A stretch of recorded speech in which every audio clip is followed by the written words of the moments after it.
নমস্কার বন্ধুরা, নলেজ কাল্টিভেটারে স্বাগত। আমি সুদীপ ঘোষ শুরু করছি যে ক্লাস যেখানে পড়ার সাথে হাসি ফ্রি। আজকে একটি গুরুত্বপূর্ণ বিষয় নিয়ে আলোচনা করব, যা আমাদের কম্পিটিটিভ এক্সামের অত্যন্ত গুরুত্বপূর্ণ। তার সাথে আমাদের সকলের জানা উচিত, কারণ আজকে আমাদের খুবই দুঃখের খবর। কারণ ভারত মাতা তার একটি রত্নকে হারিয়েছে। আমাদের দেশের প্রাক্তন প্রধানমন্ত্রী ও বিখ্যাত অর্থনীতিবিদ ডক্টর মনমোহন সিং প্রয়াত হয়েছেন। তো আজকের ভিডিওতে আমরা এই মনমোহন সিংয়ের তার জীবনী আর তার কর্মজীবন এবং ভারতবর্ষে তার গুরুত্ব আজকে আলোচনা করব। তো আজকের ভিডিওতে আমাদের থাকছে ডক্টর মনমোহন সিংয়ের প্রয়াণ নিয়ে কি খবর আছে, তার আর্লি লাইফ, তার কর্মজীবন, তার রাজনৈতিক জীবন, তার সাথে তার জীবনের যে বিতর্ক এবং তার জীবন রিলেটেড একাধিক জিকে। তো ভিডিও শুরু করার আগে, এটি একটি শিক্ষামূলক ভিডিও। এই ভিডিওর কোনো অংশে হিংসা ও রাজনৈতিক ও সাম্প্রদায়িক বিদ্বেষ অন্তর্ভুক্ত করা হয়নি।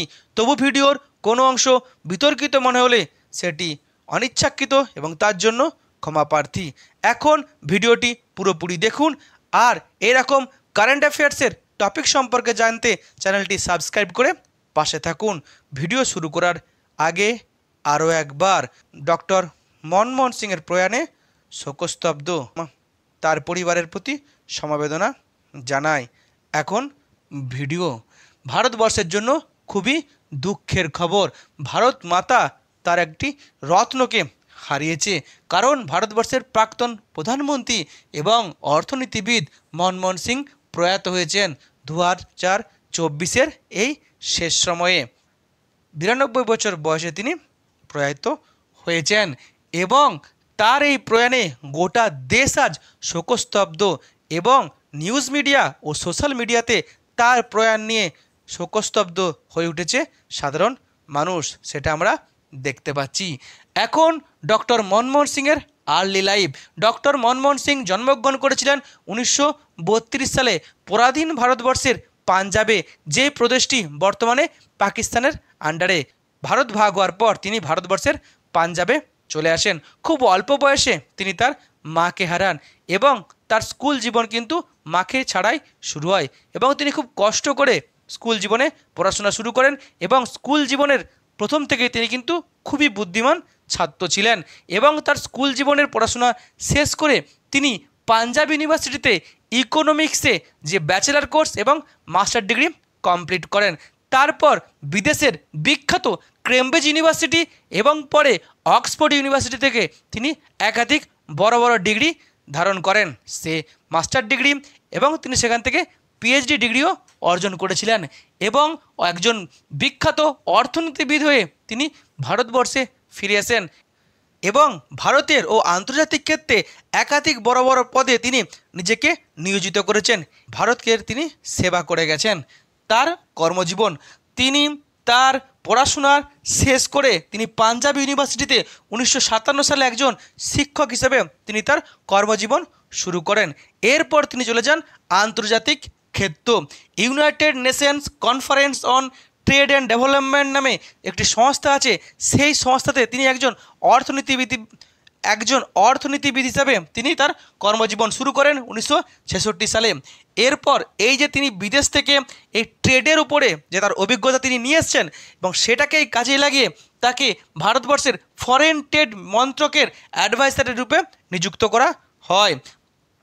পরবর্তী ক্ষেত্রে তিনি দিল্লি ইউনিভার্সিটির ইন্টারন্যাশনাল ট্রেডের যে বিভাগ আছে সেই বিভাগে তিনি প্রফেসর হিসেবে নিযুক্ত হন এবং তিনি ভারতবর্ষের বিদেশ মন্ত্রকের সচিব হিসেবে এবং তিনি ভারতবর্ষের বিদেশ মন্ত্রকের অর্থনৈতিক সচিব হিসেবে যোগদান করেন 1976 সালে এবং পরবর্তী ক্ষেত্রে 1982 সালে ইন্দিরা গান্ধীর সময় তিনি ভারতবর্ষের যে reserve bank of India RBI, সেই আরবিআই তিনি গভর্নর হয়েছেন। তাই কম্পিটিটিভ এক্সামে প্রশ্ন আসে যে ভারতবর্ষের কোন প্রধানমন্ত্রী রিজার্ভ ব্যাংকের গভর্নর ছিলেন। এমন প্রশ্ন আসে ঘুরিয়ে যে ভারতবর্ষের কোন প্রধানমন্ত্রীর স্বাক্ষর আমরা ভারতের টাকায় দেখতে পাই, তিনি হলেন এই মনমোহন সিং। পরবর্তী ক্ষেত্রে তিনি 1985 সালে যে প্ল্যানিং কমিশন আছে সেই প্ল্যানিং কমিশনের ডেপুটি চেয়ারম্যান হিসাবে তিনি কর্মজীবন শুরু করেন। তিনি কিন্তু আগে এই প্ল্যানিং কমিশনের একজন অফিসার হিসাবে কাজ করেছিলেন, তার পূর্ব অভিজ্ঞতা কিন্তু তার ছিল। তারপরে তিনি এই প্ল্যানিং কমিশনের ডেপুটি চেয়ারম্যান হিসাবে কর্মজীবন শুরু করেছিলেন যখন প্রধানমন্ত্রী ছিলেন রাজীব গান্ধী। এরপর তিনি আবার আন্তর্জাতিক ক্ষেত্রে চলে যান। সাউথ কমিশন বলে একটি অর্থনৈতিক সংস্থা আছে যার হেডকোয়ার্টার জেনিভাতে। সেই অর্থনৈতিক সংস্থা তিনি জেনারেল সেক্রেটারি হিসেবে কাজ করেছেন। পরবর্তী ক্ষেত্রে আবার ভারতে ফিরে আসেন এবং 1990 সালে ভারতবর্ষের প্রধানমন্ত্রী চন্দ্রশেখরের তিনি তার পার্সোনাল অ্যাডভাইজার হিসেবে কর্মজীবন শুরু করেন শিক্ষাক্ষেত্রে, এবং তিনি যে ইউজিসি আছে ইউনিভার্সিটি গ্র্যান্ট কমিশন তার চেয়ারম্যান হিসেবে কাজ করতে শুরু করেন। আর সেই সময় কিন্তু ভারতবর্ষের অর্থনৈতিক ক্ষেত্রে একটা বিরাট বিপর্যয়ের অবস্থা দেখা দিয়েছিল। আর সেই অবস্থাতেই 1991 খ্রিস্টাব্দে তিনি ভারতবর্ষের অর্থনৈতিক ক্ষেত্রের কঠিন সময়ে অর্থমন্ত্রকের দায়িত্ব নেন, এবং তখন প্রধানমন্ত্রী ছিলেন কে? পিভি নরসিংহ রাও। পিভি নরসিংহ রাওয়ের অনুরোধে ইউজিসির যে চেয়ারম্যান হিসাবে কাজ করছিলেন সেই কাজ ছেড়ে তিনি ভারতবর্ষের অর্থমন্ত্রকের দায়িত্ব সামলান বা হাতে তুলে নেন, কারণ তখন ভারতবর্ষের অর্থনীতির ব্যাপক খারাপ অবস্থা ছিল এবং অর্থনৈতিক এমার্জেন্সি লাগু হওয়ার মতো অবস্থা ছিল। সেই সময় তিনি ভারতবর্ষের অর্থনীতিকে বাঁচিয়েছিলেন এই অর্থনৈতিক যে এমার্জেন্সির হাত থেকে। তাই তাকে বলা হয় ভারতবর্ষের অর্থনীতির রক্ষাকর্তা, সেভার অফ ইন্ডিয়ান ইকোনমি, কারণ তিনি নতুন শিল্পনীতি ভারতবর্ষে নিয়ে এসেছিলেন 1991 সালে, যেখানে তিনি এলপিজি সিস্টেম নিয়ে এসেছিলেন, অর্থাৎ লিবারালাইজেশন, প্রাইভেটাইজেশন আর গ্লোবালাইজেশন, অর্থাৎ ভারতের অর্থনীতিতে তিনি উদার নীতি নিয়ে আসছিলেন। এতদিন ভারতবর্ষের অর্থনীতি ছিল পুরোপুরি সোশ্যালিস্টিক বা সমাজতান্ত্রিক, এখন তিনি এই সমাজতান্ত্রিক থেকে কিছুটা ফিরিয়ে এসে পুরোপুরি সমাজতান্ত্রিকের উপরে ধারণাতে তিনি বসে না থেকে তিনি এরপর কী করলেন? সেমি ক্যাপিটালিস্টিক বা সেমি প্রাইভেটাইজেশন সিস্টেম নিয়ে এলেন এবং ভারতবর্ষে প্রথম এফডিআই চালু করা হলো। সেটাই কিন্তু ভারতবর্ষের অর্থনীতিকে ঘুরে দাঁড়াতে সাহায্য করলো। সেই সময় এমন অবস্থা হয়ে গেছিল যে ভারতবর্ষের কাছে মাত্র 15 দিনের টাকা ছিল, আর সেই সময় অর্থনীতিকে বাঁচানোর জন্য তিনি ভারতের সোনা বিদেশের কাছে বাঁধা রেখে সেখান থেকে টাকা নিয়ে এসেছিলেন এবং সেই টাকাকে কাজে লাগিয়ে ভারতের অর্থনীতিকে মজবুত শক্ত ভিতের উপরে তিনি প্রতিষ্ঠা করেছিলেন। সেই সময় কিন্তু ভারত WTOর সদস্যপদ পেয়েছিল। তার এই যে তিনি ভারতবর্ষের অর্থনীতিকে বাঁচিয়েছিলেন, তাই ভারতবর্ষের অর্থনীতির ক্ষেত্রে তার গুরুত্ব কিন্তু অপরিসীম, তার অবদান কিন্তু চিরদিন অবিস্মরণীয় হয়ে থাকবে, ইতিহাসের খাতায় তোলা থাকবে। এরপর তিনি পরবর্তী ক্ষেত্রে যখন অটল বিহারী বাজপেয়ী প্রধানমন্ত্রী ছিলেন, তিনি তখন রাজ্যসভার বিরোধী দলনেতা হিসেবে কাজ করেন। পরবর্তী ক্ষেত্রে 2004 সালে তিনি ভারতবর্ষের 13তম প্রধানমন্ত্রী হিসাবে ভারতবর্ষের প্রধানমন্ত্রীত্বে দায়িত্ব গ্রহণ করেন। তার সময় তখন ছিল ইউপিএ 1-এর সরকার, আর সেই সময় কিন্তু ভারতবর্ষের জিডিপিতে রেকর্ড উন্নতি হয়েছিল। জিডিপি প্রায় 8% টার্গেট অ্যাচিভ করা হয়েছিল, যা ভারতবর্ষের কোনো প্রধানমন্ত্রীর সময়ে এত যে সেরা জিডিপি অর্জন বলে বলা হয়। এবং তিনি দ্বিতীয়বার কিন্তু ভারতবর্ষের প্রধানমন্ত্রী হয়েছিলেন 2009 সালে। তার এই যে 10 বছরের সময়, সেই সময় কিন্তু একাধিক গুরুত্বপূর্ণ স্টেপ বা প্রকল্প গ্রহণ করা হয়, যা কিন্তু এখনও ভারতবর্ষে চলে আসছে। যেমন সবথেকে গুরুত্বপূর্ণ হচ্ছে মানরেগা 2005 সাল, যেটা হচ্ছে 100 দিনের কাজ, যা গ্রামীণ অর্থনীতিকে একবারে মূল ভিত্তির ওপরে দাঁড় করিয়েছে। এরপর রাইট টু ইনফরমেশন অ্যাক্ট 2005 সাল, অর্থাৎ তথ্য জানার অধিকার। তার পরবর্তী ক্ষেত্রে মাতৃ সুরক্ষা যোজনা, ন্যাশনাল রুরাল হেলথ মিশন, রাষ্ট্রীয় খাদ্য সুরক্ষা যোজনা 2013, আধার কার্ডের কনসেপ্ট কিন্তু তার সরকারের আমলেই প্রথম শুরু হয়।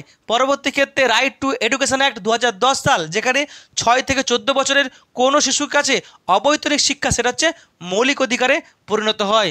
অন্যদিকে তার সময় মুম্বাইয়ে যে তাজ হোটেলে জঙ্গি হামলা হয়েছিল, আর সেই থেকে শিক্ষা নিয়ে তিনি ন্যাশনাল ইনভেস্টিগেশন এজেন্সি তৈরি করেছিলেন, যেটাকে আমরা বলছি NIA।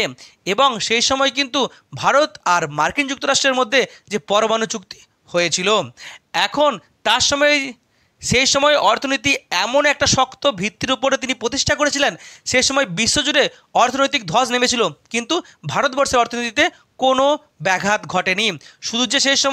শুধু যে তার রাজত্বকালে অর্থনীতিতেই উন্নতি হয়েছিল তা নয়, শিক্ষাতেও কিন্তু ব্যাপক উন্নতি হয়েছিল। তার সময়ে প্রায় 9টি আইআইটি, 7টি এইমস এবং 6টি আইআইএম প্রতিষ্ঠা হয়েছিল। এছাড়াও একাধিক শিক্ষা প্রতিষ্ঠান কিন্তু দেশ জুড়ে তৈরি হয়। এবং 2014 সালের পর থেকে তিনি রাজ্যসভার এমপি হিসাবে আজীবন কাজ করে এসছেন 2024 সালের তার মৃত্যুদিন পর্যন্ত। এখন তাকে নিয়ে একাধিক বিতর্ক দেখা দিয়েছে। বিরোধীরা আর মিডিয়া তাকে একাধিকবার ক্রিটিসাইজ করে তাকে বলতো যে অ্যাক্সিডেন্টাল প্রাইম মিনিস্টার, তিনি কম কথা বলতেন বলে মৌনীমোহন, এবং আবার তাকে বলা হতো তিনি নাকি সোনিয়া গান্ধীর কাঠের পুতুল। তার নামে এত গালাগালি করা হয়েছে, বিরোধীরা করেছে, মিডিয়া করেছে, তবু তিনি তাদের বিরুদ্ধে কোনো কথাতে কিন্তু খরচ করেননি। নিজের যে বুদ্ধিমত্তা, নিজের যে অভিজ্ঞতা আর নিজের যে এবিলিটি, সেই দিয়ে কিন্তু তিনি দেশকে চালিয়ে গেছেন। পরবর্তী ক্ষেত্রে তার রাজত্বের শেষের দিকে একাধিক দুর্নীতির অভিযোগ ওঠে, যেমন 2G স্পেকট্রাম কাণ্ড, কোলগেট কেলেঙ্কারি, এমনকি তাকে সিবিআইয়ের মুখোমুখি হতে হয়, কিন্তু তার বিরুদ্ধে দুর্নীতির কোনো প্রমাণ পাওয়া যায়নি। তিনি যখন নির্বাচনে ভোট পাচারে যেতেন, কোনো সাম্প্রদায়িক তিনি বক্তব্য দিতেন না। তিনি ভারতীয় আর্মির নামে, ধর্মের নামে কোনোদিনও ভোট চাননি, এবং তিনি কিন্তু মিথ্যা প্রমিস দিতেন না। যতটুকু বাস্তবতার উপর দাঁড়িয়ে কিন্তু সাধারণ মানুষের কাছে তিনি ভোট চাইতেন এবং নিজের নীতি তুলে ধরতেন। অন্যদিকে তিনি কিন্তু কোনোদিনই প্রধানমন্ত্রী হিসাবে ভয় পেতেন না যে প্রেস মিটকে, অর্থাৎ সংবাদ মাধ্যমের মুখোমুখি হতে তিনি ভয় পেতেন না।